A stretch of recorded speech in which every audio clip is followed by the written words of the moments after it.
அஸ்ஸலாமு அலைக்கும் வரஹ்மத்துல்லாஹி வபரகாத்துஹு. மனிதன் இரண்டு வகையாக இருக்கின்றான். ஒன்று நல்லவனாக இருக்கின்றான், மற்றொன்று கெட்டவனாக இருக்கின்றான்.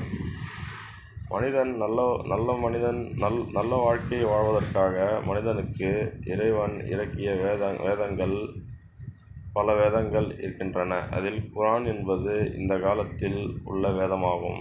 இதற்கு முன்னதாக இஞ்சில், தோரா என்கின்ற கிறிஸ்தவர்களும் யூதர்களும் படிக்கின்ற அந்த வேதங்களாகிய தோராவும் இஞ்சிலும் இருக்கின்றது. மனிதன் பாவங்களை செய்கின்றான், தவறுகளை செய்கின்றான்.